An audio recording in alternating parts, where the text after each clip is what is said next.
Hey everybody, John Foster, Boxing Corner. I got a great cut man here. We're down at Main Street Gym, downtown Houston, Texas. Pathway to Glory. You know it's the Boxing Corner, and today we're talking with a cut man that works at out of the gym here, and you work other gyms also. Yes. Okay. Who have you done it? You've done it for world champions? There's a few of them here. Well, a few of them, but Yeah. I work under Aaron Navarro as an assistant to him.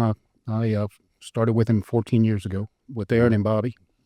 And did you box as a kid also? Well, my boxing was at the when I'm a retired highway patrolman, Texas Highway Patrolman. Wow. So Okay. back in 41 years ago.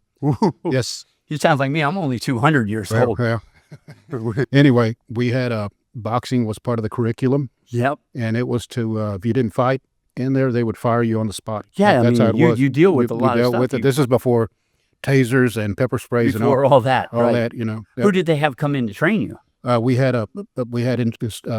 instructors that were Yeah. former boxers themselves and were they were former troopers that were in the training staff. Yeah. That were, Nowadays they'll use more MMA because boxing. I mean, you're going to hurt somebody. And you got to be good at it to really be effective. More you gotta arm lock, head lock, wrist lock, well, yeah, you got finger lock. they issue them now tasers and all that stuff. Yeah. Well, we're talking about boxing, and so do you like what you do, corner man? Corner man, people don't notice sometimes a boxer can't touch their face, and they can't. So as a corner man and as a boxing trainer, you have to take care of them, and it might be bleeding, sweating, whatever, and you got to be very personal with how you clean off their face and keep their eyes clear and everything.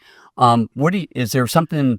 Tell us about what you do when you're a cut man, and how did you get to be a good one? Because Well, like I said, I started under Aaron Navarro. He's an accomplished trainer and cut man. Well known around the world. Yeah. He's worked multiple fights, all over the world, and Right. and with world champions. Yep. And like I said, he took me under his wing, and so I learned from him learn from him. how to work on the like the swells on the face. The swells on, you got to put. Yeah, yeah. You're putting that. What? It's a metal plate. Can you explain that to everybody? Inswell. It's an inswell. Inswell. Inswell. You keep them cold, Mm-hmm. but you just barely touch pressure on there, and also but you barely keep the cold on there to reduce the swelling. Right. You do not mash down on them because that's causing more damage because there's already damage behind the skin, and it's going to create more damage. How many times can there be a bad cut man in the corner and not do what you're talking about? I don't know. That's fine. You don't know. No, Uh-huh. no. Okay. I just do my We job. won't talk about that. I'll just do my job. When you're curing, fixing somebody up high, is it different from down low? Well, if it's up above, around the eye or above the Mhm. forehead, Yeah. but of course it's bad bleeds. Yeah, it's going to And, bleed and it well- gets into the eyes. Well, what you do is, you go in there, you clean the cut up first, and you're in there, you don't talk, you don't tell the fighter that he's cut.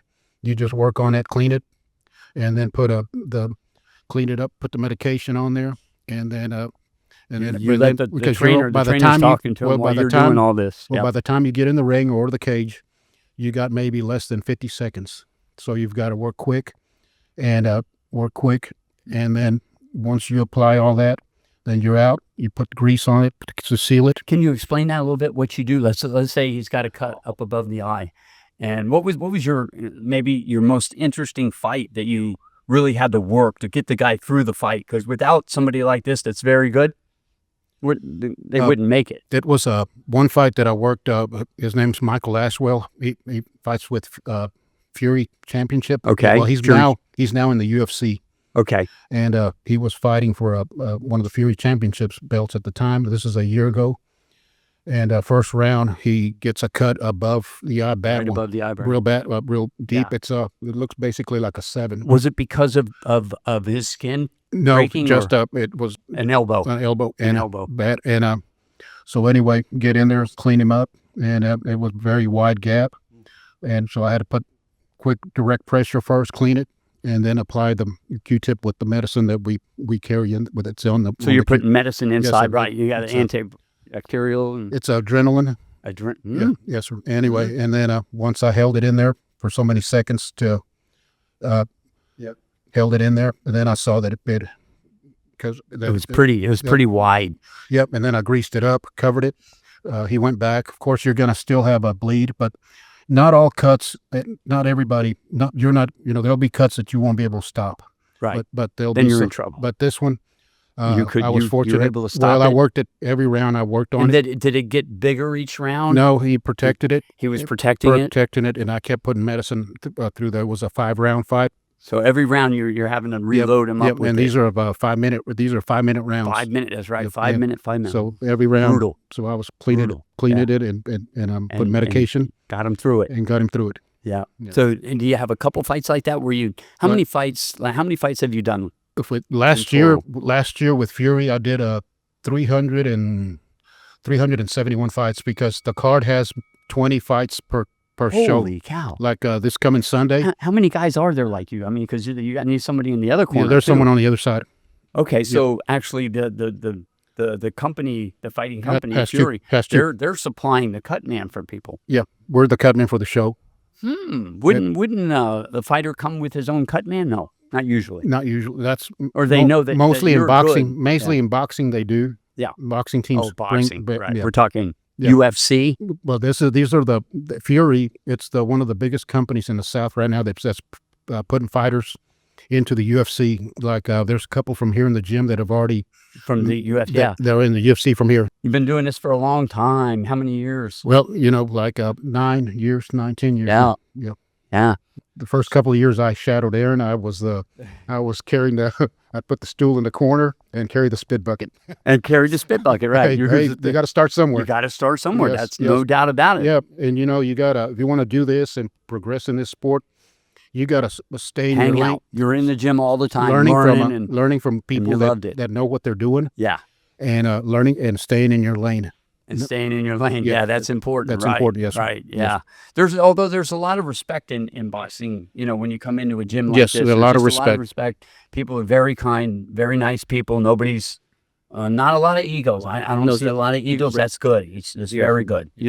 Maybe some places aren't like that, but I'll tell you, it's like that down here, and you never know who. I ran into this guy the other day. I was ready to, some guy, Austin Trout, bare knuckle world champion, nicest guy in the world. Nicest guy. Yes. I looked at him and I was like, and he had I knew it was him because the guy's walking around with a brace on his hand. Yeah, but that's Austin Trout, world champion, bare knuckle. Yes. So when I looked down, I'm like, awesome. He's like, Yes, said, sir. bare knuckle. And oh man, that's brilliant. He's like, yeah. I'm also blessed to be working with the son of Raul Marquez, former world champion. Marcus, Yes, I heard him on the radio the other day. Yep, He's got a podcast now too. Yes, sir. Yeah, he does. Him and Lupe Contreras have they got it's a good one. It's a good podcast. I'm blessed to be working with their team with his son Giovanni Marquez. Right, and he's a winner right now coming up. His Yes. dad thinks he's going to be, Yep, and so I'm blessed to be working with what Team Marquez. So you're looking forward to that? What do you see in the future for yourself? And Well, just continue what I'm doing. And are you doing this full time? Yes, sir. Well, I retired 15 years ago. No, you're. Yes, sir. I was. So they're taking care of you. God bless you too. What a job. I was a Texas Highway Patrolman for 26 years. Ooh, highway patrol. You don't want to mess with those guys. They can box too. And I retired 15 years ago. This August will be 15 years ago that I retired. Well, we'll wrap it up a little bit, but I'm interested. So did you have problems? Did you have to use some of your boxing? I'm sure you did. Well, some of these idiots, well, they there were just don't listen. You pull them over and they want to. Well, there were occasions. There were occasions. Yeah. The funniest thing I ever saw, the guy, one officer, he's trying to arrest this one guy, and the guy, okay, you want to fight? And the guy turned around and he took off his jacket and he did a jump around flying kick, and then the guy went, here you go, and he put his hands behind his back. Didn't even have to touch him, just showing, you want to mess with this? This is what you're going to mess with. Yes, sir. Yes. All right. Boxing Corner down here at Main Street Boxing Gym. You're familiar with the team fighting combat? Yes. Team combat? Yes, sir. Yeah. Talk about that a little bit. Because that's a big thing. Well, it's a new thing. Yeah. They're in their second season right now, and in fact, they got the weigh-ins here in a little bit. I'm headed to the weigh-ins right now. Are you? Yes, sir. Yeah. Yes, sir. I'm Going to the weigh-ins for go support them. So it's going to be here in town. Yes, sir. At the Red Owl on off of Perry Road. Perry Road. And, Yep. Off of 240. Here in Houston, Texas. We'll have to get that on my Facebook, and you guys can come out and watch something. That 3-minute rounds. Yes. As a team, and there's how many guys are going to fight? 10 or 10 or 11 or 12. 10 or 11, Yeah, 12 they fu- fights. Only 3 minutes. You got to let it go. They got to let it go. So they go at it more. It's not like you got to wait for the round where they start swinging. They go right from the start. Yep, right from the start. Check it out. Come down and see it. Where's the venue at? It's at the Red Owl. Good. Come on out, Houston, Texas. They got some interesting fighting going on. Yes. Anything else you want to say? I mean, I could talk to you a lot. But well, I'm working Sunday at the Escapade for Fury Championship. Okay. We've got a show. It's a Fury FC 105, and we've got isn't that stuff brutal? We've got Cody from here in the gym. Yeah, Cody Freeman. He's fighting for a championship title. There you go. Expecting good things for him. His wife's fighting too. Val. And his wife is fighting too. That's an interesting. You got to watch that card. Yeah, the posters are posted here at the front door. And the women, they're tougher. They're meaner than the guys. Huh? And pain tolerance. A lot of good athletes in that Fury. Yeah. A lot of good athletes, top quality fighters. It's because a lot of them from there have been in the UFC or moving up. So it's world class fighting. It's world class fighting. And where's that going to be in? That's Escapade. It's on the north side of Houston off of 59. Houston's got fighting. It's back. Houston used to be real big into boxing back in the 1980s with Abercrombie. I heard she used to finance a lot of that. That was when I was working the roads. You were working the roads, yes. Yeah. Yep. All right, well, we'll wrap this up. It's so nice meeting you. Yes, sir. Nice meeting you, sir. Thank you. God bless you. He worked out there for so long, protecting us all on the highways, and now he's protecting the boxers or keeping them in the ring as a cut man. Nice talking to you. Yes, sir. Nice talking to you. And your name? Lencho Adame. There you go. Thank you. All right. See you. Boxing Corner, Pathway to Glory. Check it out.